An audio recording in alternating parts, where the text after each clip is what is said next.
गया शहर के आजाद पार्क में पर्वत पुरुष दशरथ मांझी के 14वीं पुण्यतिथि पर आयोजित कार्यक्रम में शामिल हुए पूर्व मुख्यमंत्री व हिंदुस्तानी आवाम मोर्चा सेकुलर के राष्ट्रीय अध्यक्ष जीतनराम मांझी ने पत्रकारों के सवाल पर कहा कि जिस तरह ऐसे तालिबान ने अफगानिस्तान पर कब्जा किया है, कोई भी देश किसी दूसरे देश पर आक्रमण करे तो यह अच्छा नहीं है।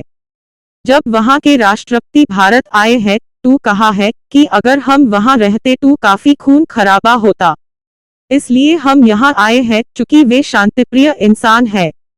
किसी देश की भूमि पर कब्जा करना भारतीय राष्ट्रीय नीति के खिलाफ है।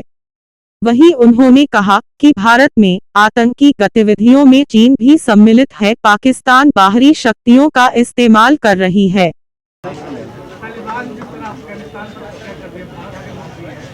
अब देखिए, उसके बारे में हम विशेष अभी नहीं कर सकते हैं क्योंकि बहुत आगे पीछे की राजनीति चल रही है और कोई भी देश पर कोई दूसरा लोग आक्रमण करे, आक्रमणकारी को हम लोग तो अच्छा नहीं समझते हैं। और जब वहाँ के राष्ट्रपति यहाँ भारत आए हैं तो उन्होंने एक ही कहा कि हम अगर रहते तो काफ़ी खून खराबी होती, खून खराबी को छेड़ने के लिए, बचाने के लिए हम यहाँ चले आए। तो इतना शांति प्रिय आदमी हैं और उनको लोग कोई डिस्टर्ब किया है तो आगे की बात है, लेकिन इतनी बात हम कहेंगे कि किसी पर आक्रमण करके किसी के भूमि को कब्जा कर लेना ये भारतीय राष्ट्रीय नीति का खिलाफ है।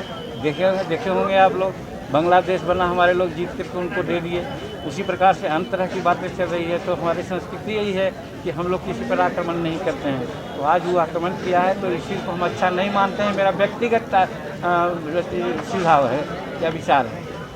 क्या लगता है सर कि पाकिस्तान जो है उसका तो काम है दूसरा कि किसी तरह से कमज़ोर करें, क्योंकि ये जो अफ़गानिस्तान था, अफ़गानिस्तान की सरकार जिसको नरम दल कहते हैं, नरमी से जस्टिस की सरकार थी और वो उनको नहीं भाता था। उनको लगता था कि जैसे हम करते हैं हिंदुस्तान के प्रति वैसे अफ़गानिस्तान भी करे, और ऐसा जब नहीं हुआ है तो खुशी मनाएंगे ही।